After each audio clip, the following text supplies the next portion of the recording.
Morning, দেখতো blue ড্রেসটা ভালো লাগবে নাকি রেড ড্রেসটা নাকি পার্পল কালারটা? উফ, বল না রে। তোর এসব কাণ্ডে আমার মাথা ব্যথা উঠে গেছে রে অন্তু। ঘরে কি অবস্থা করেছিস একবার তাকিয়ে দেখ। ভোরের কথায় অন্তি ঠোঁট উল্টালো। ঘরের চারিদিকে জামা কাপড়ের ছড়াছড়ি। দুপুরের খাবারের আয়োজন শেষ হয়েছে সেই বিকালের আগ মুহূর্তে। সবাই খেতে আসলেও রিদওয়ান কাজের চাপে আসতে পারেনি। এতে অবশ্য আফসানা মন খারাপ করেছিল, কিন্তু রিদওয়ান বলল যে রাতে সবাইকে ডিনার করতে নিয়ে যাবে। দুপুরে যেহেতু আসতে পারেনি, তাই সবাইকে বলল 8টায় তৈরি হয়ে নিতে। আর এদিকে অন্তি পড়েছে ড্রেস নিয়ে। সে রেস্টুরেন্টে খেতে গেলেই সাজুগুজু করে, না অতিরিক্ত না, তবে তার ড্রেসগুলো পরে যাতে তাকে ইউনিক লাগে সেই চেষ্টাই করে। কিন্তু বিকেল থেকে এত এত ড্রেসের সম্ভার করেছে যে পরার মতো নিজের জন্য ড্রেস সিলেক্ট করতে পারছে না। তাই না পারতে ভোরকে টেনে নিয়ে আসলো নিজের রুমে। আচ্ছা, আর ঠোঁট উল্টাতে হবে না। এই পার্পল কালারটা নে, এটাতে খুব মানাবে তোকে। ভোরের হাত থেকে ড্রেসটা নিয়ে তৎক্ষণাৎ মিররে তাকালো, গায়ের উপর রেখে ভালোভাবে পর্যবেক্ষণ করে। পারফেক্ট, থ্যাংক ইউ রে মর্নিং, তুই আসলেই বেস্ট। আমার জীবনে সব কিছুই অনায়াসে সিলেক্ট করে দিস। থাক, আর পাম দিতে হবে না। মামুনি এমনিতেই কয়েকবার দেখে গেছে। এখন যদি এসে দেখে তুই এখনো রেডি হসনি, তাহলে মামুনি তোমার 12টা বাজাবে। এর উপরটা আছে তোমার মাননীয় প্রধান অসভ্য দাদা ভাই। ভোরের কথায় তৎক্ষণাৎ হেসে দিল অন্তি। যবে থেকে রিদওয়ান তাকে থাপ্পড় মেরেছে তবে থেকেই এই মেয়ে তার দাদাভাইকে দুই চোখে সহ্য করতে পারে না। তাই মাঝে মাঝে এসব উদ্ভট নাম দিয়ে নিজের রাগ মেটায়। তুই যে দাদা ভাইয়ের এরূপ নাম দিস, দাদা ভাই শুনলে না তোরে আস্ত রাখবে না। ধুর, তোর ওই দাদা ভাইরা আমি ভয় পাই নাকি? দুনিয়ার অসভ্য আর খারাপ লোক যদি থেকে থাকে তাহলে সেটা তোর একমাত্র ওই দাদা ভাই। দুই চোখে দেখতে পারি না এই লোককে। অন্তু, মর্নিং তোদের হয়েছে? হঠাৎ আয়ানের আওয়াজে নিজেদের কথা থামালো। অন্তিম ভোর দুজনকে এখনো রেডি না দেখে চোখ গরম করলো। কিরে শাকচুন্নি, তোরা এখনো রেডি হসনি? দাদা ভাই কিন্তু এখন খেপে যাবে। তোরা মেয়েরা পারিসও বটে। এতক্ষণ অন্তির টনক নড়ল। সে তো ড্রেস বাছাই করতে করতেই সময় নিয়ে নিল। এদিকে ভোরকে রেডি না দেখে আরো অবাক হলো। মর্নিং, তুই এখনো রেডি হসনি কেন?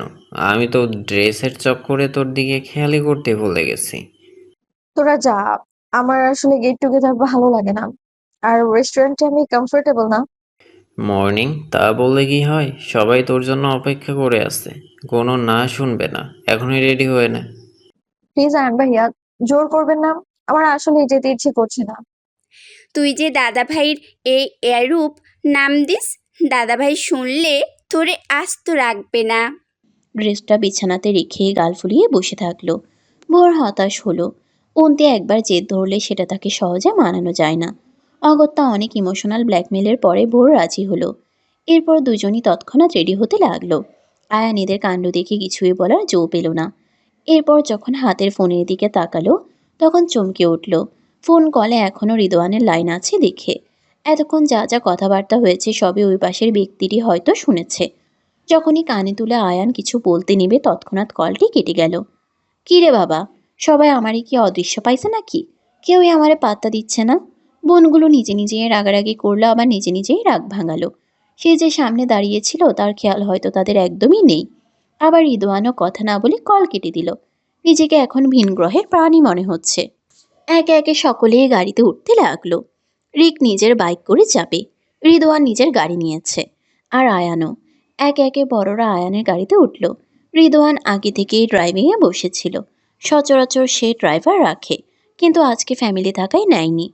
আয়ানের গাড়িতে সবাই ঢুকলে আর কারো জায়গা অবশিষ্ট নেই। তবে একজন বসতে পারবে। ভোর আর অন্তি তৎক্ষণাৎ নেমে আসলো। দুজনকেই খুবই সুন্দর লাগছে।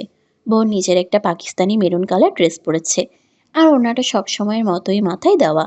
কানে পাথরের ছোট একজোড়া দুল, মুখে শুধু একটু ক্রিম আর ঠোঁটে লিপ গ্লস লাগানো। এতেই যেন দারুণ লাগছে তাকে, যাকে প্রথম দেখায় মায়াবিনী বলে আখ্যায়িত করবে যে কেউ। অন্তি পার্পল কালার ড্রেস পরেছে, সাথে একজোড়া বড় ঝুমকো। পিঠ সমান স্ট্রেট চুলগুলো ছেড়ে রাখা, হালকা একটু শ্বাস দিয়েছে, খুব মিষ্টি লাগছে দেখতে। অন্তিতি আমার সাথে আয়। হঠাৎ রিকের কথায় অন্তি ঘাড় বাঁকালো। এই মহাশয় গাড়ি রেখে আবার বাইক কেন নিল? এর বাইক চালানো মানেই তো রকেট চালানো, আবার তাকে যেতে বলছে তার সাথে। রিকন তো দাদা ভাইয়ের গাড়িতে যাক, বাইরে এমনিতেই ঠান্ডা আর রাতও হয়েছে, এভাবে বাইকে যাওয়া ঠিক হবে না। আয়ানের কথায় অন্তি যেন হাফ ছেড়ে বাঁচল। যাক, তাহলে এই খচ্চর অ্যানাকন্ডার সাথে তার যেতে হবে না। কিন্তু তার সেই আশা তৎক্ষণাৎ ফুস হলো রিদওয়ানের কথায়। রেক যখন বলেছে তখন যাক, সাবধানে বাইক চালাবি। আর অন্তু, ওনে ঠিক করে মাথায় দিয়ে উঠে পড়। দাদা ভাই, আমি রিক ভাইয়ের সাথে গেলে ভোর তো একা হয়ে যাবে, এমনিতেই সে আসতে চাচ্ছিল না। এখন যদি এভাবে যাই তাহলে সে আর যাবে না। ভোর এতক্ষণ নীরব দর্শক হয়ে দাঁড়িয়েছিল। সে এখানে আর কি বলবে? অবশ্য অন্তি যা বলেছে তা ঠিক। সে যদি তার সাথে নাই যাবে তাহলে সে কেন শুধু শুধু একা একা যাবে? ওইদিকে আয়ান ভাইয়ের গাড়িতে আফসানা, তরুণা, অন্তির বাবা, রেনু খালা আর রিনা বসে আছে। তাদের যদি যেতে হয় তাহলে রিদওয়ানের গাড়ি করেই যেতে হবে।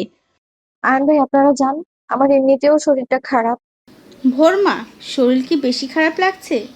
তাহলে আমি থাকি তোর সাথে। না মামনি, তুমি এনজয় করো, আমি রেস্ট করলেই ঠিক হয়ে যাবে। তা বললে তো হয় না ভোর মামুনি, তুমি একা একটা মেয়ে, বাড়িতে গার্ড ছাড়া আর কেউ নেই। এভাবে একা বাড়িতে থাকা একদম ঠিক হবে না। তুমি বরং আমাদের সাথে চলো। বেশি খারাপ লাগলে আমি তোমাকে সামলে নেব। আর গাড়ি তো আছেই, সমস্যা হবে না তোমার মামুনি। তরুণার কথায় সযত্নে তাকালো ভোর। এই আন্টিটা রক্তের সম্পর্ক না হয়েও কেমন মায়ের মতো তাকে আগলে রাখে। সবসময় মামুনি বলেই আদর করে। আয়ান, তুই গাড়ি স্টার্ট কর। আর অন্তি, তুইও রিকের বাইকে উঠ। এতক্ষণ অনেক কাহিনী হয়েছে, কে যাবে কে না যাবে এতেও তো আতিথ্যতার কি আছে? আমার সময়েরও দাম আছে। রিদওয়ান বাবা, মেয়েটা তো অসুস্থ বোধ করছে, তাই হয়তো যেতে চাইছে না। মামিমণি, তোমরা রওনা দাও, আমি তোমাদের ভোর মামনিকে নিয়ে আসছি। আশা করি আমার উপর ভরসা আছে। এইরূপ কথায় আর কেউ কিছু বলল না। আয়ানের বিষয়টা কেন জানি ভালো লাগলো না। তবুও সবাই আছে বিধায় কিছু বলতে পারল না। কিরে, তোরে কি ইনভাইট করে আনতে হবে? রিকের কথায় অন্তি করুণ চোখে ভোরের দিকে তাকালো। এই তাকানোর মানে হলো তার কোনো উপায় নেই। অ্যানাকন্ডার ওপরে সে এমনিতেও কথা বলতে পারে না। আর যদি কোনো দ্বিমত পোষণ করে তবে তো তার জন্য কি কি শাস্তি বরাদ্দ করা থাকবে কে জানে। অন্তি রিকের কাছে গেলে রিক নিজের হাতের হেলমেট অন্তিকে পরিয়ে দিল। এরপর আস্তে করে তাকে উঠতে সাহায্য করলো। অন্তি ঠিক করে বসতেই রিদওয়ানের দিকে তাকালো। কিছু একটা ইশারা করতেই সে নিজের বাইক টান মারলো। আফসানা, তুর্না ভোরকে সাবধানে রিদওয়ানের সাথে আসতে বলল।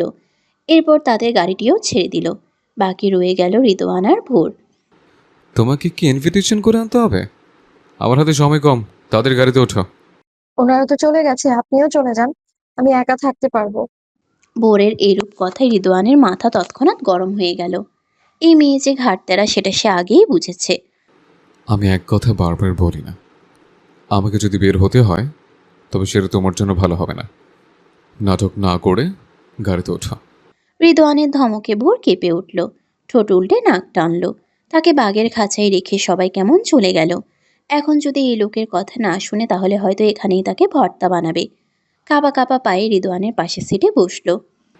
সিট বেল্ট বাঁধো, নাকি এটাও আমায় করে দিতে হবে? রিদওয়ানের কথায় ভোর পিছন থেকে সিট বেল্ট টেনে লাগালো। এরপর নীরবতার মাঝেই গাড়ি চলতে শুরু করলো নিজ গন্তব্যে।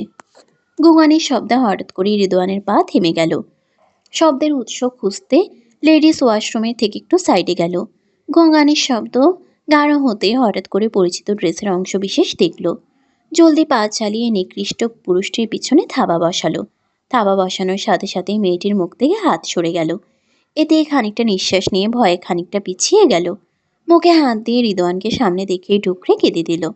রিদওয়ানের সজাগ মস্তিষ্ক তড়াৎ করেই বুঝে গেল এখানে এতক্ষণ কি হতে যাচ্ছিল। রক্তলাল চোখে নিজের ভেতরের সত্তা জেগে উঠল। তৎক্ষণাৎ রাগে ঘাড়ের রগগুলো নীল হয়ে ভেসে উঠল। নিজের রাগের বহিঃপ্রকাশ করতেই এগিয়ে গেল লোকটির নিকট। এরপর লোকটিকে এলোপাথারি মারতে লাগলো। শালা বাস্টার্ড, তোর সাহস হলো কি করে ওর দিকে হাত বাড়ানোর? একটু কি একা দেখলি অমনি ঝাঁপিয়ে পড়লি? আজ তোর এমন অবস্থা করব যাতে কোনো মেয়ের সাথে এরূপ আচরণ করতে না পারিস। রিদওয়ানের চিৎকারে বলা কথার সাথে চলন্ত হাত পায়ের তীব্র প্রহার যেন এক ধ্বংসলীলার সম্মুখীন হলো সামনে থাকা মেয়েটি। হ্যাঁ, এতক্ষণ যাবৎ যে মেয়েটির সম্মানহানি হতে যাচ্ছিল সে হচ্ছে ভোর।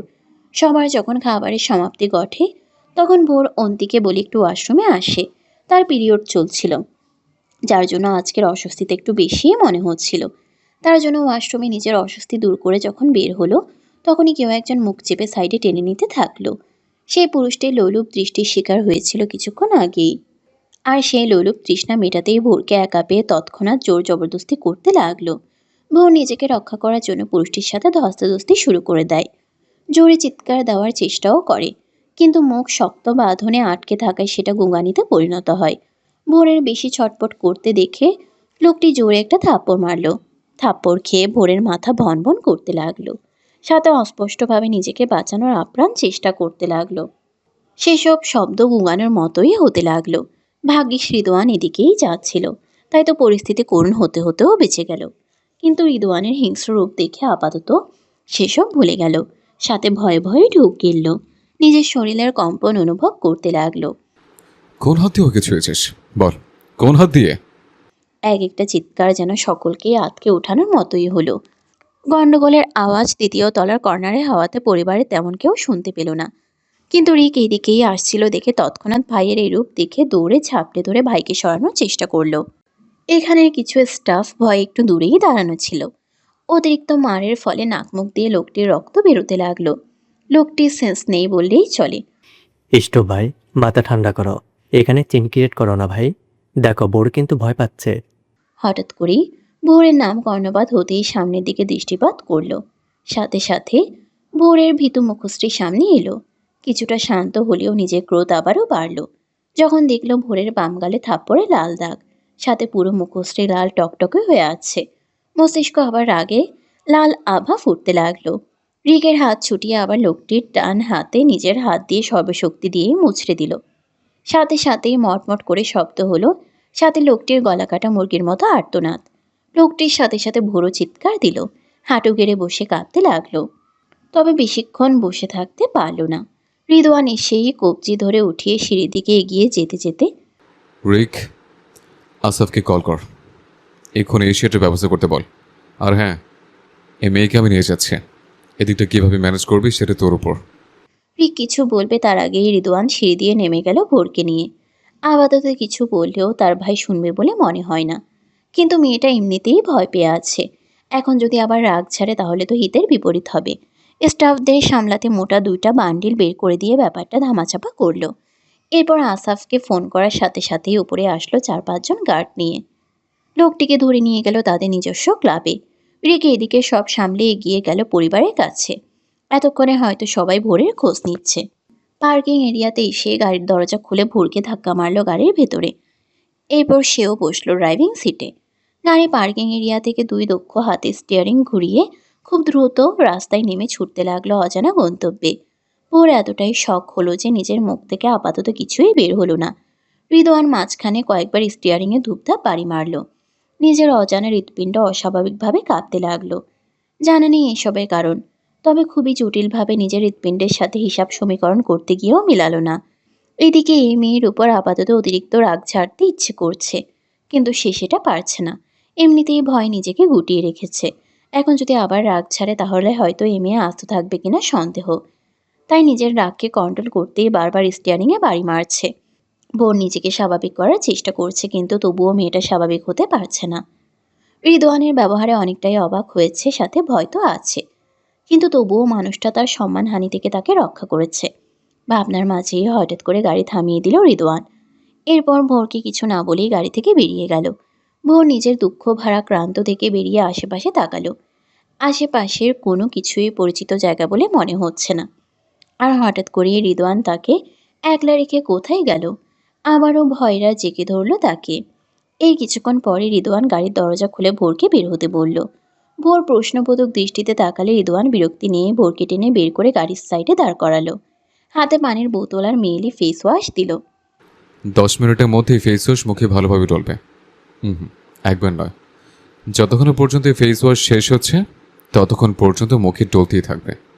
এরপর পানি দিয়ে ভালোভাবে ধৌত করবে। সময় কম, তাদের স্টার্ট করো। রিদওয়ানের এইরূপ কথায় ভোর হা করে তাকিয়ে থাকলো। আদৌ বুঝল না রিদওয়ান তাকে ফেস ওয়াশ দিয়ে মুখ কেন ধুতে বলছে। মুখে কি কিছু লেগে আছে? তৎক্ষণাৎ হাত দিয়ে মুখ চেক করতে লাগলো।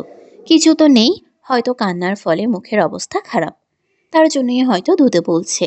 কিন্তু পুরো ফেস ওয়াশ দিয়ে মুখ ধুবে কেন? একবার মুখ পরিষ্কার করলেই তো ঠিক হয়ে যাবে। নিজের ভাবনা রেখে নতুন ফেস ওয়াশ খুলে খানিকটা নিল। এরপর অস্বস্তি নিয়ে মুখে মাখালো। বাম গালে খানিকটা ফেস ওয়াশে ক্রিম পড়তেই জ্বলে উঠল। ঠোঁট চেপে সেই জ্বলন হজম করে নিল। এরপর রিদোয়ান থেকে পানির বোতল নিয়ে মুখ ধুয়ে নিল। ধোয়া শেষ। ভোরের কথায় রিদোয়ান মোবাইল থেকে নজর সরিয়ে তার দিকে তাকালো। ভেজা মুখশ্রীতে ভোরকে অন্যরকম লাগছে, কিন্তু গালের 5 আঙ্গুলের দাগ যেন নিজের ভেতরকার সত্তা প্রতিবাদ করে উঠল। ওই বাস্টারের ছোঁয়া এখনো এই গালে লেগে আছে। সেই দাগ না যাওয়া পর্যন্ত তার স্বস্তি মিলবে না। আমি তোমাকে পুরো ফেস ওয়াশ দিয়ে মুখ ধুতে বলেছে। আজব মানুষ তো আপনি। এত বড় ফেস ওয়াশ তো আমার প্রায় 1 মাসের বেশি যায়, আর আপনি বলছেন পুরোটা আমি 10 মিনিটে শেষ করবো? অদ্ভুত ফাজলামো পাইছেন। ভোর অতিরিক্ত বিরক্ত হয়ে এ কথাটি বলল। রিদোয়ানের জন্য সম্মান বাড়লেও এরূপ ব্যবহারে সে রীতিমতো বিরক্তই হচ্ছে। পাগলের মতো কথাবার্তা। তার মুখে কি গোবর লেখে আছে, নাকি যে শুধু ফেস ওয়াশ টলতেই থাকবে? ওয়েট, তোমাকে করতে হবে না, সম্পূর্ণ কাজ আমিই করে দিচ্ছি। কথাটা বলেই ভোরকে কোনো কথা বলতে না দিয়ে মাথা থেকে ওড়না ফেলল। এরপর ভোরের হাত থেকে ফেস ওয়াশ নিয়ে অনেকটাই ক্রিম হাতে নিয়ে ভোরের বাম গালে নিজের শক্তি দিয়ে ডলতে লাগলো। এমনভাবেই ডলল যাতে 5 আঙ্গুলের দাগকে সে মুছে দিতে চাইছে। এই গালে অন্য কারোর জন্য দাগ বসেছে কথাটা ভাবতেই নিজের ভেতরকার দাবানল ছড়িয়ে পড়ল। ভোর এতবার চেষ্টা করলো রিদোয়ানের 2 হাত থেকে ছাড়া পেতে, কিন্তু কোনো মতেই সে ছুটতে পারল না। ফেনা কিছুটা চোখেও লেগেছে, যার জন্য চোখটাও জ্বলছে। গালের ব্যথার সাথে চোখের অবস্থা সব মিলিয়ে মেয়েটা ব্যথায় কান্না করে দিল। আমার লাগছে রিদওয়ান ভাই, প্লিজ ছাড়েন। ভোরের আর্তনাদ নজরে পড়ল না। পুরো ফেস ওয়াশের অর্ধেকটাই মাখালো। ভোর সহ্য করতে না পেরে রিদোয়ানের হাতে জোরে কামড় বসালো। হঠাৎ এমন হওয়ায় রিদোয়ান ছেড়ে দিল তাকে। ছাড়া পেয়ে তাড়াতাড়ি পানির বোতল থেকে চোখে মুখে পানি দিতে থাকলো।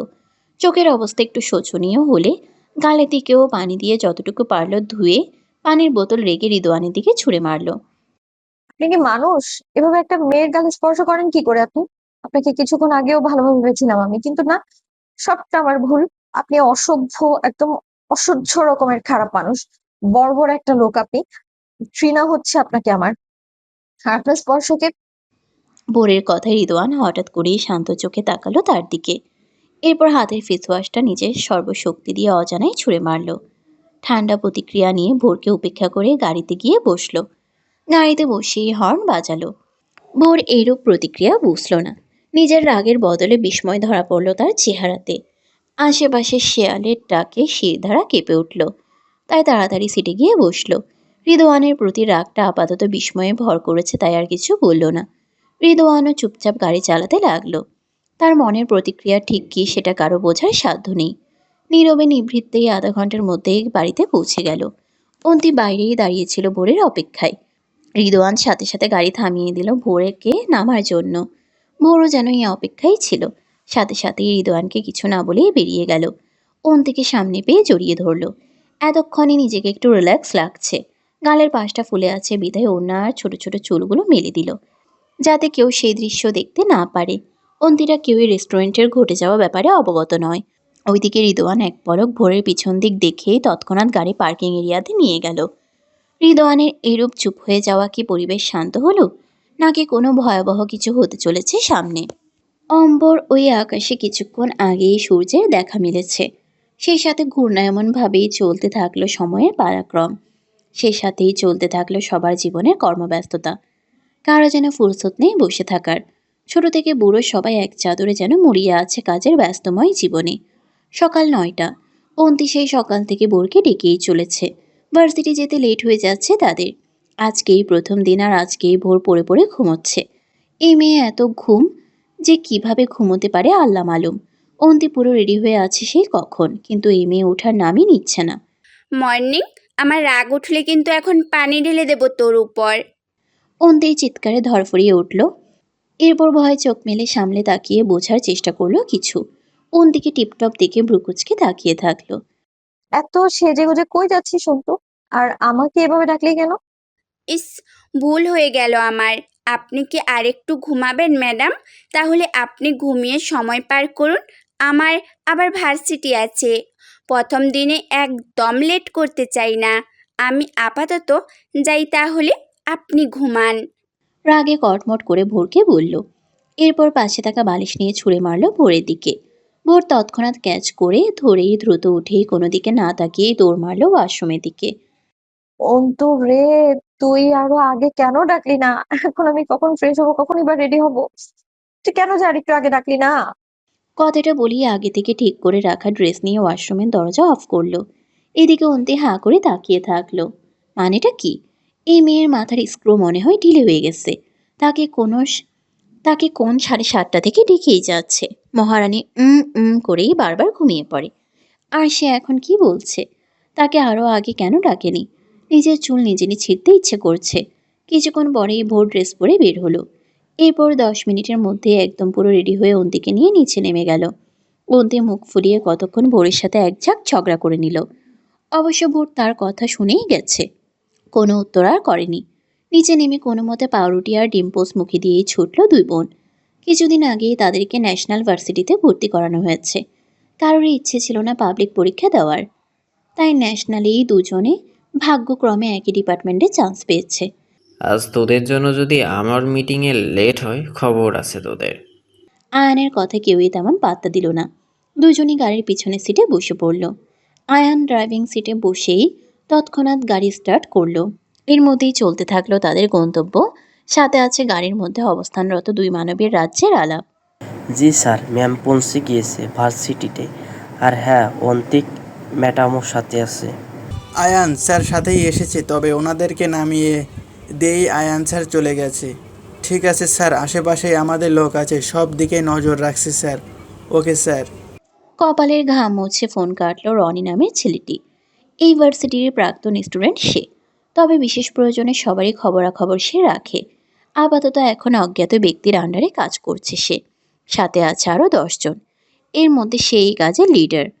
তার কাজ হলো ভোরের A to Z সব খবরাখবর অজ্ঞাত ব্যক্তির কাছে পৌঁছানো। কি লোক রে মায়েরি, এই লোক তো রীতিমতো থ্রেড দিয়ে দিয়েই কান ঝালাপালা করে ফেলতেছে। প্রথম দিনে এই অবস্থা, বাকি দিন তো পড়েই আছে। কোন দুঃখে যে এর কাজ নিয়েছিলাম, আর ওইদিকে মাসুম মেয়েটাও কপাল পড়লো বলে। কি সাদাসিধা আমাদের ম্যামটা, কিন্তু এই লোকের চোখ যে কেন যে এরকম একটা নিষ্পাপ মেয়ের উপর পড়লো। আফসোস করতে করতে সামনের দিকে এগিয়ে গেল রনি নামের ছেলেটি। আপাতত খিদে লেগেছে তার, তাই সকলকে ইশারা করে নিজেদের পজিশন বুঝিয়ে চলে গেল ভার্সিটির ক্যান্টিনে। আজ ভার্সিটিতে প্রথম দিন বিধায় তেমন কোনো ক্লাস হয়নি, শুধু পরিচয় পর্বতেই ক্লাসের সমাপ্তি ঘটেছে। ভোর আর অন্তি নিজেদের ভার্সিটি ঘুরে ঘুরে সব কিছু অবলোকন করছে, সাথে এটা ওটা খেয়েই যাচ্ছে। হঠাৎ করেই ভোরের ফোনটা বেজে উঠল। ফোনের কর্কশ ধ্বনিতে হাতে নিয়ে দেখলো তার বাবা ফোন করেছে ইতালি থেকে। চোখ মুখ শক্ত করে তৎক্ষণাৎ ফোন কেটে দিল। কাটার পরপর আবার বেজে উঠল। এভাবে কয়েকবার কাটার পর পুনরায় বাজতেই রিসিভ করলো। কেন ফোন করেছেন? ভোর, এভাবে কথা বলছো কেন? বাবা কি মেয়েকে ফোন করতে পারে না? না, পারে না। যেই বাবা মেয়েকে অন্যের ছত্রছায়ায় রেখে বিদেশের মাটিতে পড়ে থাকে, সেই বাবা যে ঠিক কতটা মেয়ের প্রতি যত্নশীল তা ভালোভাবেই বোঝা হয়ে গেছে আমার। তাই ফোন করে আপনার মূল্যবান সময় নষ্ট না করে সেটাকে অন্য কাজে লাগান মিস্টার আহমেদ ইসলাম। চুপ, বেয়াদব। বাবার সাথে এগুলো কি আচরণ করছিস? কিছু বলি না দেখে মাথা কিনে নিয়েছিস? বেয়াদব মেয়ে। তো কথা বলছেন কেন বেয়াদব মেয়ের সাথে? নিজের সন্তান যে এইভাবে কটাক্ষ করে কথা বলবে তা তো বুঝিনি। বুঝলে এই মুহূর্তে সামনে থাকলে থাপড়িয়ে গাল লাল করতাম। নিজের সীমা বুঝিয়ে দিই। আর কিছু বলার আগেই ভোর রাগের বহির্ভূত হয়ে ফোন কেটে দিল। নয়নচোরা লাল হয়ে অশ্রুতে টইটম্বর করছে, আর ফোঁটায় ফোঁটায় ভাসিয়ে দিচ্ছে ললাটের উভয় দিক। এগুলো মোছার কোনো চেষ্টা তার মধ্যে নেই। মর্নিং, প্লিজ মাথা ঠান্ডা কর। দেখ, মামা হয়তো এভাবে বলতে চায়নি, মাথা গরম আছে হয়তো মামার। প্লিজ তুই কষ্ট পাস না মামার কথায়। যার জীবনটাই দুর্বিষহ তার আবার কিসের কষ্ট? বরং তার জীবনটাই একটা অভিশাপ। বাদ দে এসব, ভালো লাগছে না আমার, বাসায় যাবো অন্তু। ভোরের মন খারাপের কথায় আর কিছু বলেনি। নীরব সম্মতি প্রদান করে গেটের বাইরে বেরিয়ে গেল। এরপর নিজেদের গাড়িতে উঠে পড়ল। আয়নের জরুরি মিটিং থাকায় ড্রাইভার পাঠিয়ে দিয়েছে তাদের বাসায় নিয়ে যাওয়ার জন্য। ভোর গাড়িতে উঠিয়ে জানালার কাজ নামিয়ে দিল। মনের বিষাক্ততার রেশ এখনো বর্তমান। বাবা হয়ে মেয়েকে শুধু ভরণ পোষণ দিচ্ছে, এতেই নাকি বাবার দায়িত্ব শেষ। নিজেকে কেমন একটা আগাছা মনে হচ্ছে সবার জীবনেই। বেশি আগাছা হয়তো তার বাবার জীবনে। সবকিছু এতটাই অদ্ভুত আর বিষাক্ত ঠেকছে যে নিঃশ্বাস নিতেও তার কষ্ট হচ্ছে। অন্তে অনেক কিছু বুঝিয়ে ভোরের মন শান্ত করতে চাইছে, কিন্তু ভোর কিছুই বলেনি অন্তের এতগুলো কথার আড়ালে। দীর্ঘশ্বাস ফেলে সেও চুপ করে গেল। রিক ভাই, আমার ফোনটা কি এখনো দেওয়া যাবে না? না মানে 1 মাসেরও বেশি হয়েছে আপনি আমার ফোন নিয়েছেন। অন্তির কথায় রিকের তেমন কোনো হেলদোল নেই। সে আপাতত গাছের একপাশে হাত দিয়ে অন্তিকে আটকে দেখতে লাগলো। বিগত 1 মাস প্রেয়সীকে দেখেনি, সাথে কথাও হয়নি ফোন নিয়ে নেওয়াতে। কালকে ভার্সিটিতে যাওয়ার সময় নিয়ে যাস আমার রুম থেকে। আপনার রুমে কেন যেতে হবে? এখন দিয়ে দিন। আমি তোর অ্যাসিস্ট্যান্ট নাকি যে তোর ফোন নিয়ে ঘুরবো? ইডিয়েট। রিকের ধমকে অন্তি কেঁপে উঠল, চোখ খিচে বন্ধ করে দম আটকে রাখলো। এরূপ কাণ্ডে রিকের নজর অন্তির কম্পমান নয়নজোড়া আর ঠোঁটের দিকে গেল। সাথে সাথে পুরুষালী অ্যাডম অ্যাপেল ওঠানামা করতে লাগলো। বড্ড তৃষ্ণাতে কাতর হচ্ছে সে, সাথে আছে অবাধ্য কিছু নিষিদ্ধ চাওয়া। কাতর চোখে কিছুক্ষণ তাকিয়ে থাকলো, এরপর কিছু একটা মনে পড়তেই বাম হাত দিয়ে অন্তিকে হালকা ধাক্কা মেরে সরিয়ে দিল। চোয়াল শক্ত করে গাছে তৎক্ষণাৎ ঘুষি মারল। চোখের সামনে থেকে যাওন্তি, নইলে আমার অ্যাডম অ্যাপেল যতটুকু কাতর হয়ে আছে তৃষ্ণা মেটাতে, তার থেকেও 3 গুণ বেশি তোকে কাতর করে তুলব। তখন তোর ওই বিলিনি বাপ আমার বালটাও বাঁকা করতে পারবে না। এক কাতরই তারের নানা বানিয়ে দেওয়ার ক্ষমতা এই রিক শিকদারের আছে, বুঝেছিস? রিকের এইরকম চোয়াল শক্ত হয়ে কথাগুলো অন্তির বোধগম্য হলো না। আর তার বাপকে নিয়ে এমন কথাই বা কেন বলছে? কিন্তু সাহসে কুলোচ্ছে না মুখ ফুটে কিছু বলার। যেভাবে রণরূপ ধারণ করে আছে, কিছু জিজ্ঞেস করলেই হয়তো এখানেই তাকে ভর্তা বানাবে। পরে না হয় এসব বিষয়ে জিজ্ঞেস করে কৈফিয়ত চাইবে। আপাতত এখান থেকে যেতে পারলেই বাঁচে। অন্তি দৌড়ে একদম তাদের বাড়ির ভেতরে ঢুকে পড়ল। পিছু ফিরে আর দেখার চেষ্টা করলো না। দেখলো না কারো কাতরতা, সাথে দেখলো না তাকে না পাওয়ার যন্ত্রণায় কারোর বুকের স্পন্দন ক্রমশ বেড়েই যাচ্ছে। সাথে বাড়ছে মাথা চাড়া দিয়ে অবাধ্য নিষিদ্ধ চাহনা। দুই রমণী আজ সাজে ব্যস্ত। ভার্সিটি প্রাঙ্গণের ধারেই আজ বিশাল মেলা বসেছে। তার জন্যই অন্তি আয়ানের কাছে বায়না করেছে মেলায় ঘুরতে যাওয়ার। আয়ান সাথে সাথে না করে দেয় মেলাতে না যাওয়ার জন্য।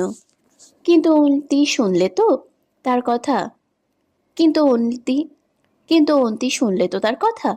অনেক কাঠখড় পুড়িয়ে ভাইকে রাজি করিয়েছে। ভোরের অবশ্য এতে ভালোই লেগেছে। মাঝে মাঝে তার এসব মেলাতে যেতে ভালোই লাগে।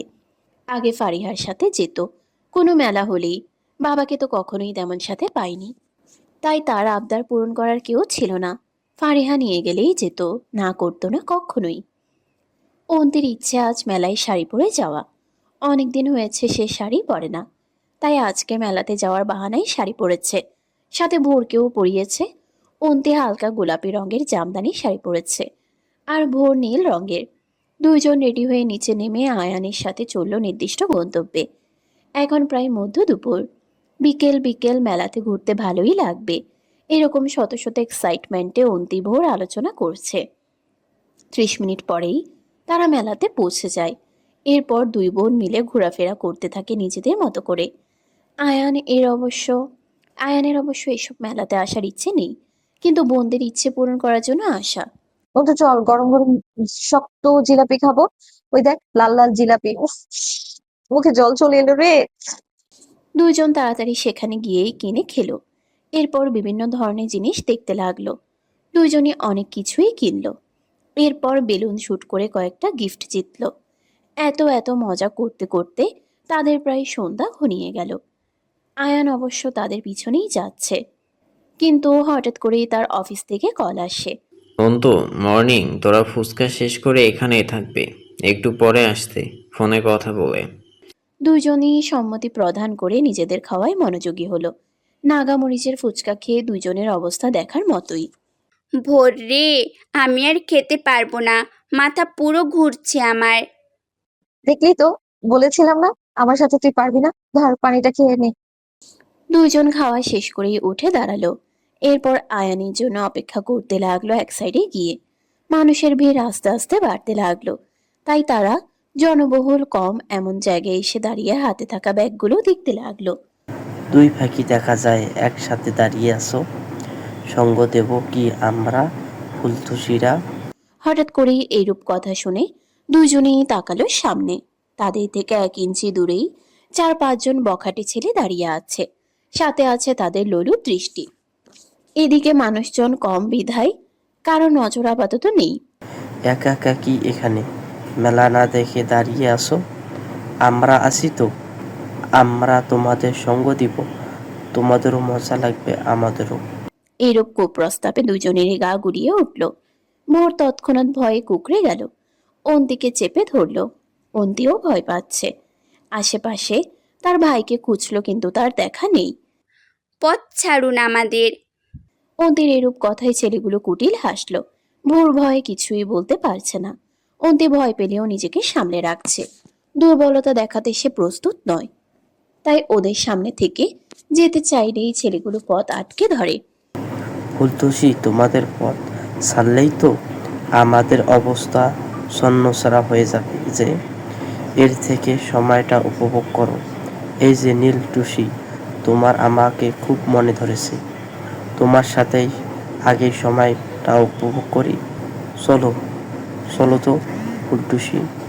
কথাটা বলেই যেই ভোরের দিকে হাত বাড়াতে যাবে, অমনি কারো শক্ত বন্ধনীতে হাতে চরম লেভেলে চাপ পড়ল। এতে ছেলেটা ব্যথায় সাথে সাথে কুকড়ে উঠল। হাতের কবজির সাথে সাথে মটমট আওয়াজ হলো। সাথে ছেলেটার আত্মচিৎকার করে সাথে সাথে মাটিতে লুটিয়ে পড়ল। সাথে আসা ছেলেগুলো ভয়ে পিছিয়ে গেল। মাটিতে লুটিয়ে পড়া ছেলেটির চিৎকারে ভোর চোখ খুলে সামনে তাকালো। সাথে দৃষ্টিপাত হলো বলিষ্ঠ পুরুষের রক্তলাল দৃষ্টি। কেঁপে উঠল তার নারী সত্তাটা। প্রায় 1.5 মাস পরে এই লোকটাকে সামনে দেখছে। ওই দিনের পর লোকটিকে আর দেখেনি। দেখবেই বা কি করে? কাজের সূত্রে নাকি সে লন্ডন গিয়েছিল। শুয়োরের বাচ্চারা, মেয়েদের দেখলে গায়ে চুলকানো ওঠে। কাদের দিকে চোখ দিয়েছিস জানিস তো? হৃদয়নের কলিজের উপর যে চোখ দিয়ে দেখেছিস, সেই চোখই আজকে গালিয়ে দেব। কথাটা শেষ করেই পাশে থাকা একটা লাঠি নিয়ে সামনের আরেকটি ছেলেকে মাথায় বাড়ি মারলো। সাথে সাথে মাথা থেকে গল গল করে রক্ত গড়াতে থাকলো।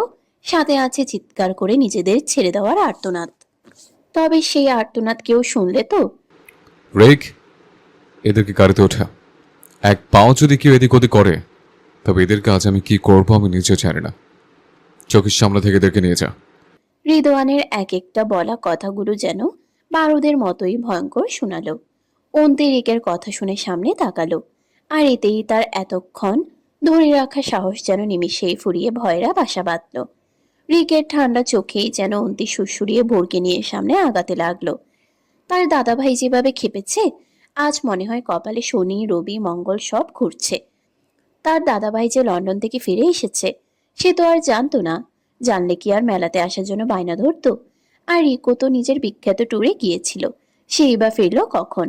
আর ফিরলো তারা জানলই বা কিভাবে যে তারা এখন মেলাতে? 2 বাঘ একসাথে যেভাবে খেপেছে, এতে তারই ভয় লাগছে।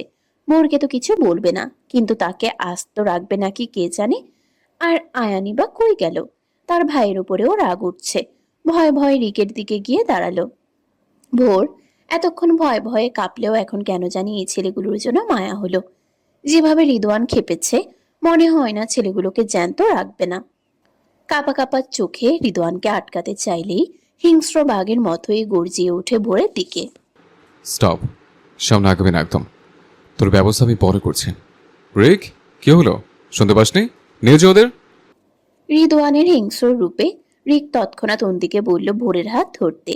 অন্তি কোনো কথা ছাড়াই ভোরের হাত ধরে রিকের সাথে অগ্রসর হতে লাগলো সামনে। তোদের কলেজে আসলে খুব বড়। এত নজর নজর রেখেও ঠিক তার সামনে এসে গেলে, তার কলেজে যেভাবে কাঁপালি, তো আমার কলেজে আঘাত করা অপরাধে তোদের কলেজেটা মাপতে হচ্ছে। এক একটা ভয়ঙ্কর প্রতিধ্বনিতে মেলার মানুষগুলো চলে গেল অন্য লক্ষ্যে। অনেক দোকানদার নিজেদের দোকান বন্ধ করে ছুটল প্রাণ বাঁচাতে। এই রিদওয়ান শিকদারকে তারা ভালো করেই চিনে। সে সবার জন্য ভালোর ভালো তো খারাপের খারাপ। একবার যদি রেগে যায় তাহলে সামনের ব্যক্তিগুলোর লাইফ টিকিট না কাটলেও সারা জীবনের ভুক্তভোগী থাকে। সবার অবস্থা খুবই খারাপ। রিদওয়ান তার অ্যাসিস্ট্যান্টকে ফোন করে এখানে আসতে বলল গার্ডদের নিয়ে। এরপর ছেলেগুলোকে হসপিটালে নিয়ে যাওয়ার জন্য আদেশ করলো। কথাগুলো শেষ করে এগিয়ে গেল সামনে। এদেরকে মেরে রাগ কমলেও নির্দিষ্ট ব্যক্তির জন্য রাগটা যেন আকাশচুম্বী। রাস্তায় একপাশে ওদের গাড়িগুলো দাঁড় করানো। আয়ানও এতক্ষণে হাজির হয়েছে। আয়ান বিভিন্ন ধরনের প্রশ্ন জিজ্ঞেস করছে বোনদের। অন্তি পুরো ঘটনা খুলে বললে আয়ানের বুক কেঁপে উঠল। তার একটু অনুপস্থিতিতে বোনগুলো বিপদে পড়তে যাচ্ছিল। অফিসের জরুরি ফোন কলে এতই ব্যস্ততাই ছিল যে কখন সময় চলে গেছে বুঝতেই পারেনি। বন্ধুর যদি সুরক্ষায় দিতে না পারিস তবে বের হোস কেন ওদেরকে নিয়ে? রিদওয়ানের কথায় আয়ান ভ্রু কুঁচকে সামনে তাকায়। সুরক্ষার জন্যই এসেছি আমি দাদা ভাই। অন্তি জোর করছিল খুব মেলাতে ঘোরার জন্য, তাই আর বারণ করিনি, নিয়ে এলাম দুজনকেই। কিন্তু এইখানে যে এরকম পরিস্থিতি হবে বুঝতে পারিনি। তোর এই বোঝা না বোঝাতে তো আমার অনেক বড় ক্ষতি হয়েছে। তো পরিস্থিতি হাতের নাগালে বাইরে গেলে কি হতো একবার ভেবেছিস? আয়ানের ভেতরকার অনুশোচনা জাগিয়ে তোলে। কোন মুখেই বা দাদা ভাইকে কিছু বলবে? তার তো ভুল হয়েছেই। যদি রিদওয়ান সময় মতো না আসতো তাহলে তো বড় ধরনের কোনো ক্ষতি হতে পারত। অন্তু, তোর ইচ্ছে করে দেখছি খুবই উন্নতি হচ্ছে ধীরে ধীরে। জাস্ট চোখের আড়াল হওয়া এই অবস্থা তোর। আজ থেকে 2 দিন তুই তোর রুমে বন্দি থাকবি। তোর এই অরুণচণ্ডের স্বভাব আমি কাটবো তারা। রেক, তুই অন্তি আর আয়নকে নিয়ে বাসায় যা। রিদওয়ানের কথায় রিক কাউকে আর কিছু বলার সুযোগ দেয়নি। নিজের শান্ত মেজাজে অন্তিকে জোর করে নিজের গাড়িতে বসালো।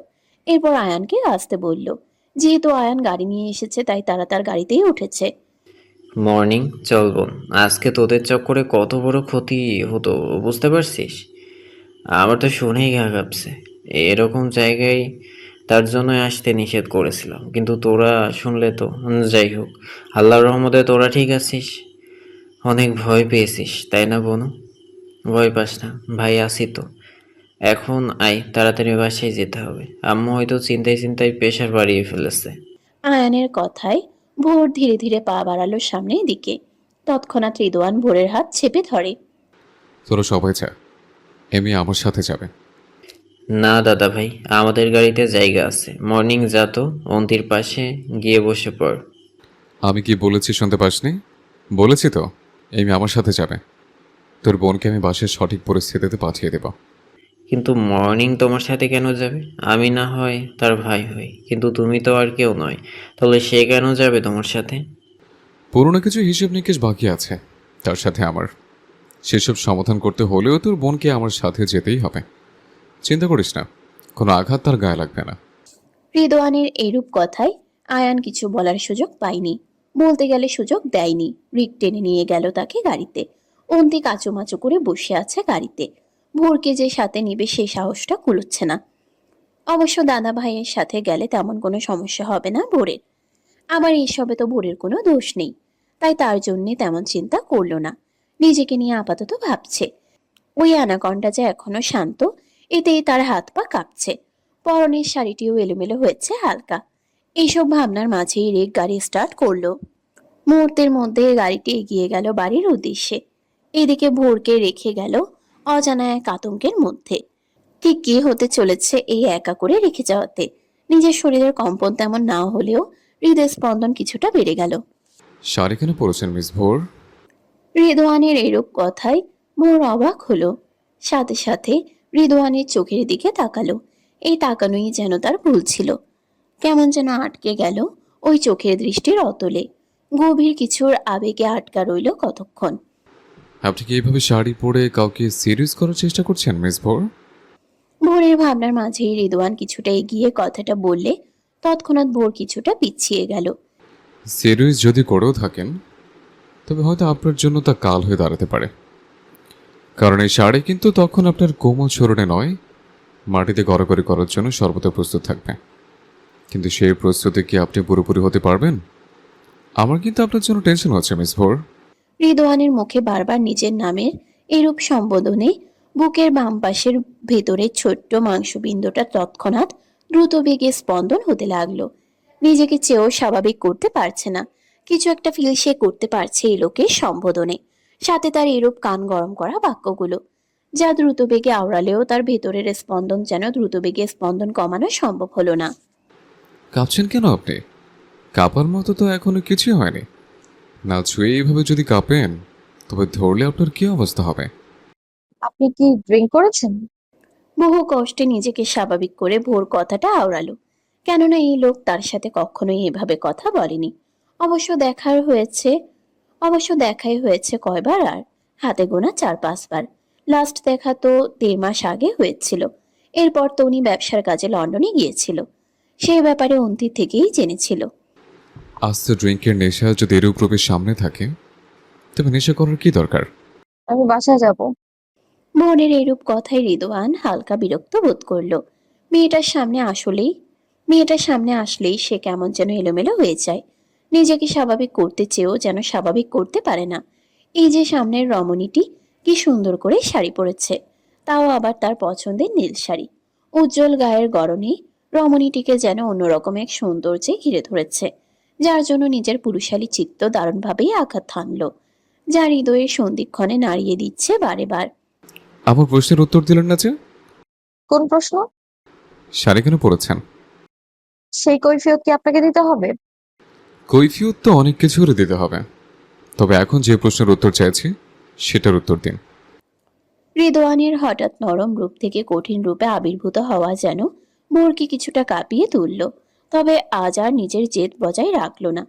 ইচ্ছে হয়েছে তাই করেছি। আপনার ইচ্ছেগুলো ঘরের মধ্যে সীমাবদ্ধ রাখবেন। বাইরে বেরিয়ে দেখানোর মতো অন্যের খারাপ পরিস্থিতি কেন সৃষ্টি করছেন? মানে? মানেটা কিছুই না, এই ছোট মাথায় এত কিছু ঢুকাতে হবে না। তবে আজ থেকে যেন বাইরে কখনো এরূপ বিশ্রী গেট আপ করে বেরোতে না দেখি। Got it? রিদওয়ানের কথা শুনে ভোর হা করে থাকলো। মানেটা কি এরূপ কথার? কিছুক্ষণ আগেই না কেমন করে যেন কথা বলল, আর এখন এভাবে কথা বলছে। লোকটা সত্যিই হয়তো ড্রিঙ্ক করেছে, তাই তো উল্টাপাল্টা কথা বলছে তাকে। সাধে কি আর এই লোককে অসভ্য আর বর্বর লোক বলে? চোখ মুখ শক্ত করে ফেলল সাথে সাথে। আপনার কোনো কথা শুনতে বাধ্য নই আমি। সেই রাইড আমি আপনাকে দিইনি, তাই নিজের কথাকে ফুল স্টপ দিন। আর হ্যাঁ, আপনি কি বাসায় দিয়ে আসবেন নাকি আমি নিজেই চলে যাব নিজে নিজে? ভোরের এরূপ চটাং চটাং কথা শুনে রিদওয়ানের কপালের রগ নীলচে বর্ণ ধারণ করলো। হাত মুষ্টিবদ্ধ করে গাঢ় নিঃশ্বাস ফেলল। যতই ভাবে এই মেয়ের সাথে ভালো ব্যবহার করবে, কিন্তু না, এই মেয়ে সবসময় তার মাথা গরম করবেই, সাথেই অবাধ্যতা। উফ, জাস্ট রিডিকুলাস। রাগ সংবরণ করতে না পেরে ভোরের কবজি চেপে গাড়ি দিকে নিয়ে গেল। এরপর সেদিকে চেপে দাঁড়ালো ভোরকে নিয়ে। দুই পাশে হাত রেখে ভোরের দিকে অগ্নিদৃষ্টি নিক্ষেপ করলো। অল্প সময়ের মধ্যে কি হলো ভোরের বোধগম্য হলো না, কিন্তু যখনই ব্যাপারটা ঢুকলো তখনই নিজের প্রতি রাগ আর ভয় দুটোই হতে থাকলো। সেই ভয়কে আরেকটু বাড়িয়ে দিল রিদওয়ান যখন তার এক হাত ভোরের কোমর চেপে তার নিকটে আনলো। মেয়ে, তুমি বড্ড মুখোমুখি কথা বলো। I just hate this behaviour. মেয়ে হয়ে মুখ চালাবে কম। আগামীতে যদি এই মুখ আরেকবার চলে, তবে সেটা তোমার জন্য ভালো হবে না। ভেবেছি ভালো ব্যবহার করবো তোমার সাথে, কিন্তু তুমি তো ভালো ব্যবহারের যোগ্যই না, তাই খারাপ আচরণে পাবে আমার থেকে। আর হ্যাঁ, আজ থেকে আমি যেভাবে যেভাবে বলবো সেভাবেই তোমার লাইফ লিড হবে। কথার লড়চড় হবে তো তোমার ডানা কাটতে আমার দেরি হবে না। কথাটা বলেই ভোরকে কোনো কিছু বলার সুযোগ না দিয়ে গাড়ির দরজা খুলে বসিয়ে দিল। এরপর রিদওয়ানও ড্রাইভিং সিটে বসে সাথে সাথে গাড়ি স্টার্ট করে বাড়ির উদ্দেশ্যে রওনা দিল। নিজের রাগ সংবরণ করতে না পারলেও নিজেকে যথেষ্ট ধৈর্যবানের মতোই শান্ত রাখার চেষ্টা করছে, কারণ তার রাগ যে খুবই ভয়ানক।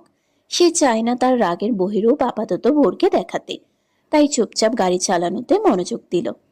ভোরের এত কিছু আর সহ্য হলো না।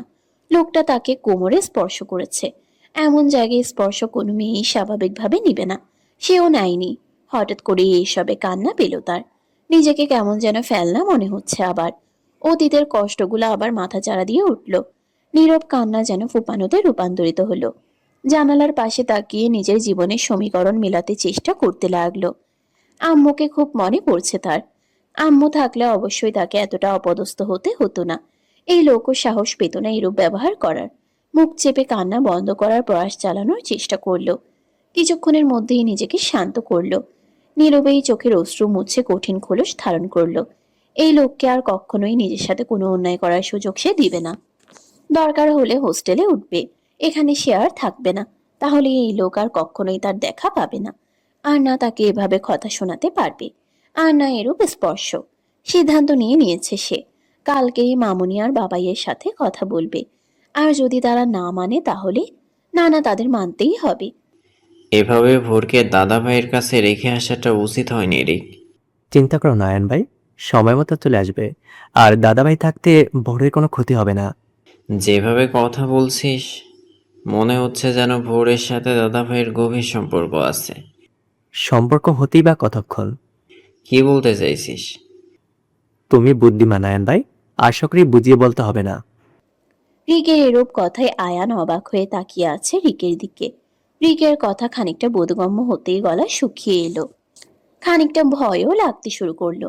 না না, এরূপ সম্পর্ক কখনোই হবে না, সে হতে দিবে না।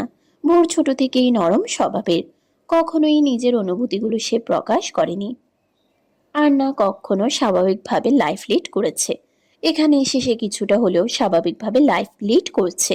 কিন্তু যদি দাদাভাই ভোরকে পছন্দ টাইপের কিছু করে তবে তো তার নজরবন্দি করে রাখবে, কেননা সে তো জানে রিদওয়ান কেমন রকচটা আর উগ্র মেজাজের। সাথে প্রিয় মানুষদের কিভাবে নজরবন্দি করে রাখে তা তো অতীতে সবাই দেখেছে, সাথে সাক্ষীও ছিল পরিবারের সবাই। সে অতীতে হয়তো সুখে ছিল না রিদওয়ানের জন্য, কিন্তু এখন রিদওয়ানের ব্যবহার দ্বিগুণ হারে উগ্র মেজাজি হয়েছে, সাথে রকচটা। এরকম রকচটার সাথে মোর কখনোই মানিয়ে নিতে পারবে বলে মনে হয় না, তাই এসব না হলেই ভালো। তুই হয়তো বেশি ভাবছিস রিক, এরকম কিছুই না, আর না কখনো হবে। ভোর দাদাভাই থেকে বয়সে প্রায় 13 বছরের ছোট। আমার মনে হয় না দাদাভাই নিজ থেকে এত ছোট মেয়ের প্রতি আকৃষ্ট হবে। আর আমি তো অন্তর থেকে শুনলাম দাদাভাই ভোরকে সহ্যই করতে পারে না। আয়ানের কথা শুনে রিক বাঁকা হাসলো। তার দাদাভাই যে কতটুকু ভেবে ফেলেছে ভোরকে নিয়ে, আর কতটুকু যে তার প্রতি পজিটিভ, সে ধারণা যদি আয়ানের থাকতো তবে হয়তো বয়সের কথা বলতো না। তুমি কি ইনডাইরেক্টলি দাদাভাইকে বুড়ো বলছো আয়ান ভাই? This is not fair. দাদাভাইয়ের বয়স 31 হলো, কিন্তু এখনো 25 looks. As doesn't matter for in love or other relationship. I think আমাদের এসব কথা না ভাবলেও চলবে। ওদের লাইফ ওদেরকে বুঝতে দাও। রিকের কথায় খানিকটা শান্ত হতে পারল, তবুও এখনই ভোরের জন্য চিন্তা হচ্ছে এসব ব্যাপারে।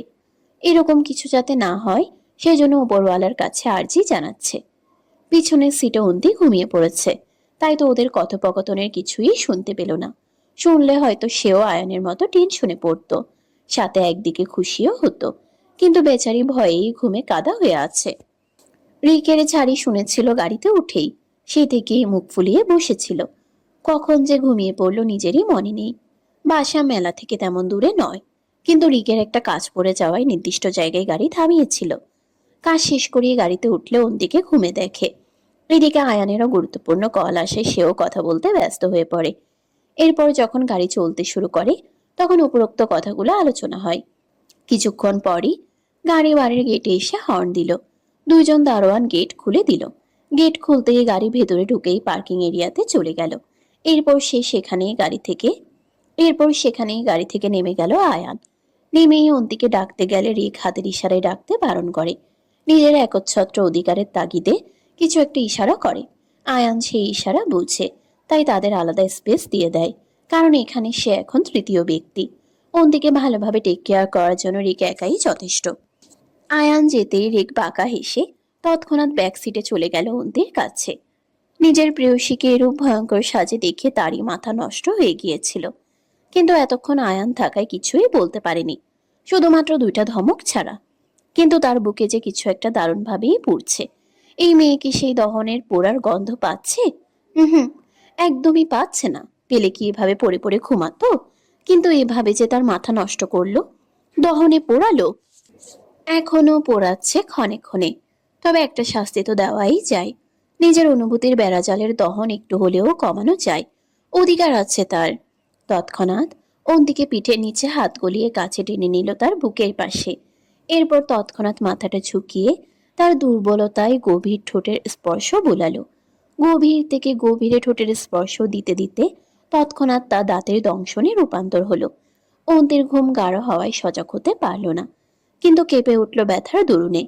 সাথে চোখ কপাল কুঁচকে নিল। রিকো কতক্ষণ সেখানে নিজের অনুভূতি মেটালো, এরপর শান্তিতে গায়ে লিয়ে দিল সিটে।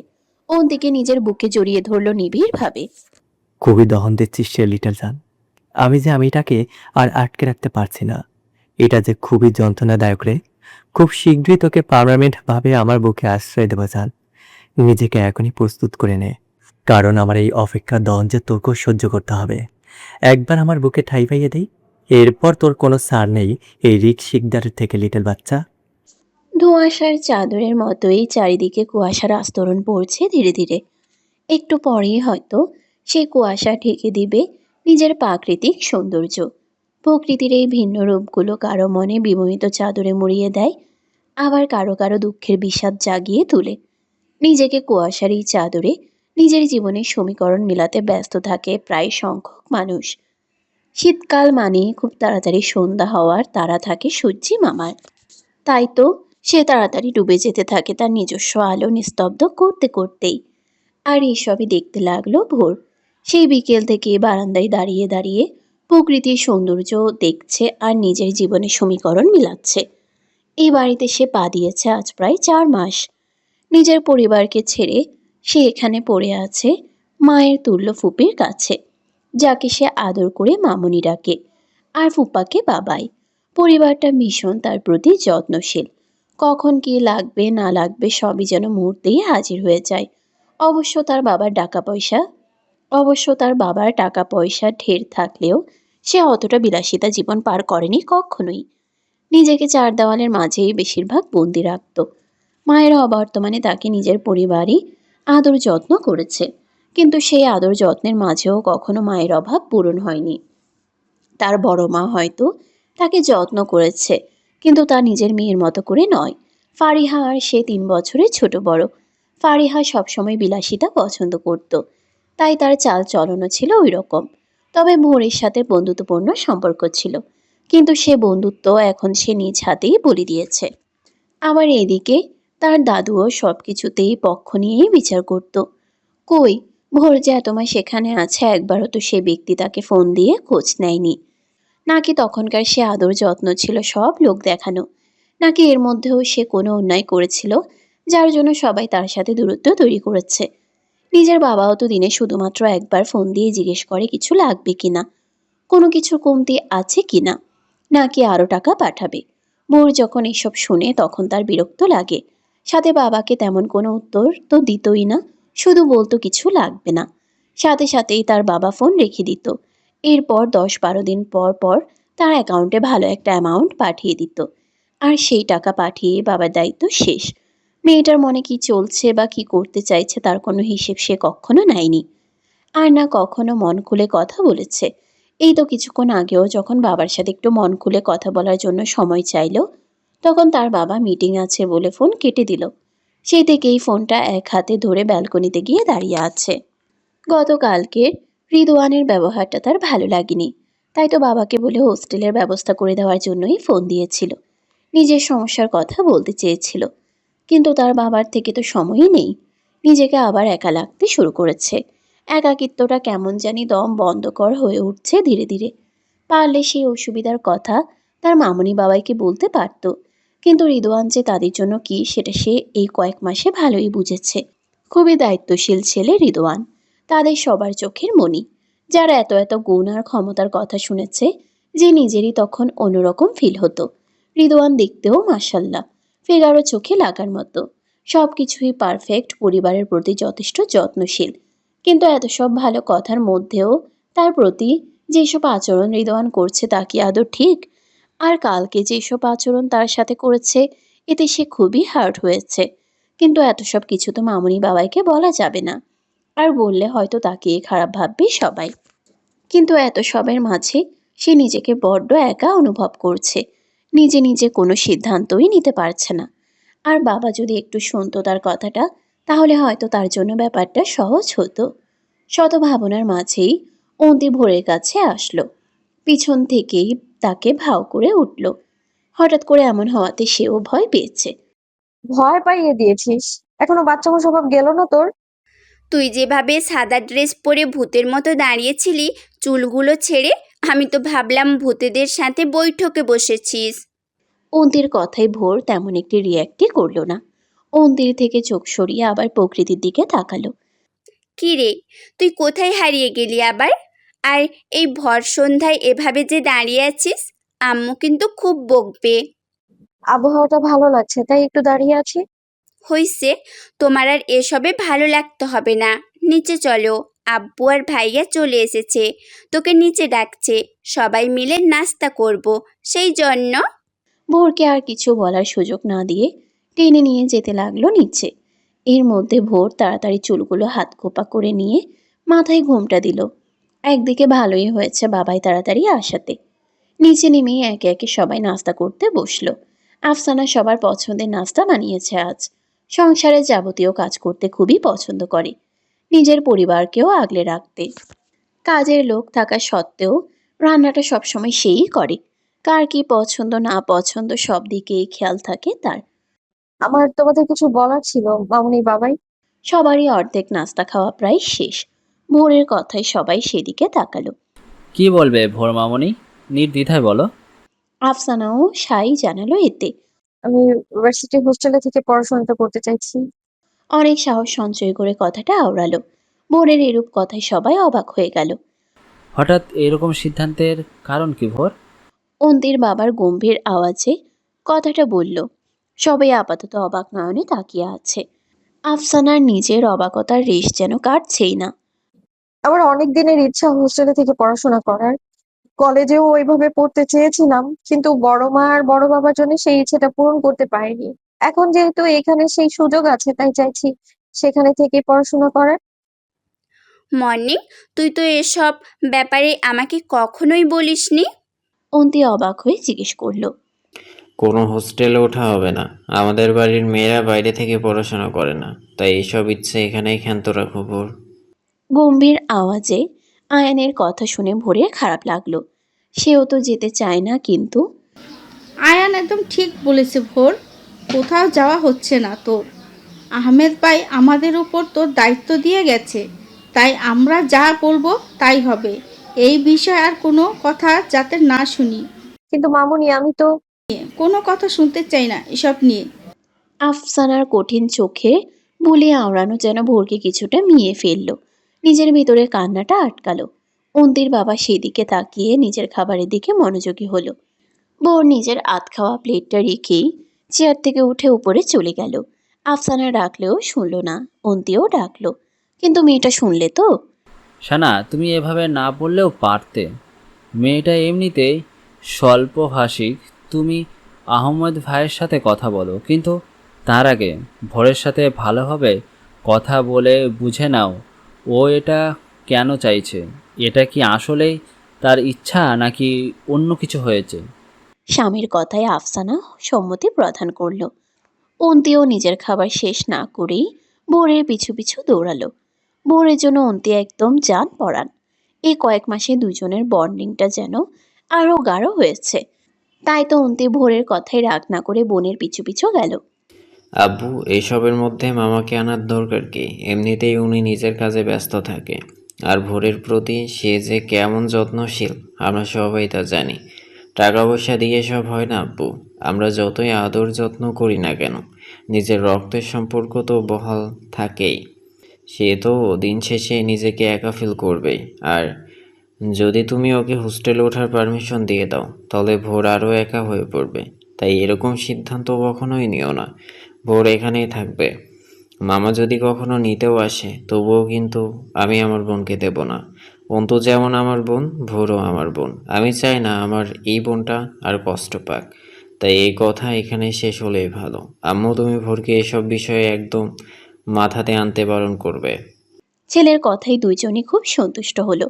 আয়ান সবসময় বোনদের প্রতি খুবই সেন্সিটিভ। আয়ান নিজের খাওয়া শেষে টিস্যু দিয়ে মুখ মুছে উপরে চলে গেল রেডি হতে। আজকে তিন ভাই মিলে বাইক নিয়ে হ্যাং আউটে যাবে। মাসে একবার তারা নিজেদের বাইক নিয়ে হ্যাং আউট করতে যায়। এতদিন রিদওয়ান ছিল না, তাই কেউই হ্যাং আউট করেনি। আজকে যেহেতু তিন ভাই আছে, তখন তো এই সুযোগ মিস দেওয়া যায় না। কিছুক্ষণ পরে আয়ান রেসিং স্যুট পরে বেরিয়ে পড়ল। রাত 1টা। বারান্দার পর্দা উঠছে নিজের দোদুল্যমান গতিতে। আজকে মনের ভুলেই হয়তো বারান্দার দরজা অফ করা হয়নি। ঠান্ডা হাওয়ায় পুরো রুম শীতল হয়ে আছে। সেই সাথে বিছানায় শায়িত মানবী পুরো শরীরে কম্বল মুড়িয়ে নিশ্চিন্তে ঘুমিয়ে আছে। চুলগুলো লম্বাভাবে বিনুনি করেই রেখেছে, যা আপাতত বিছানার অন্য কিনারায় ঠাঁই পেয়েছে।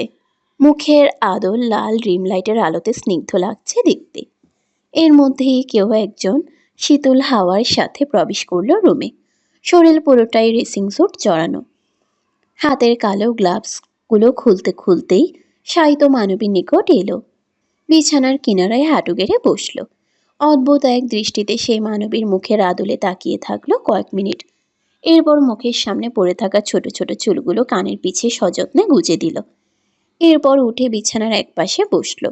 মানবীর নিকট থেকে চোখ সরিয়ে ড্রেসিং টেবিলের আয়নায় নিজের অবয়বের দিকে তাকালো কিয়ৎক্ষণ। এরপর আবার মানবীর নিকট তাকিয়ে তার নিকট ধীরে ধীরে ঝুঁকল। মেয়েলি শরীরের অদ্ভুত এক সুঘ্রাণ নাকি ঠেকল। টেনে নিল সেই ঘ্রাণ চোখ বন্ধ করেই। মানবীর ঘুমের গভীর নিঃশ্বাস ব্যক্তিটির চোখে মুখে আশ্রে পড়ছে ক্ষণে ক্ষণে।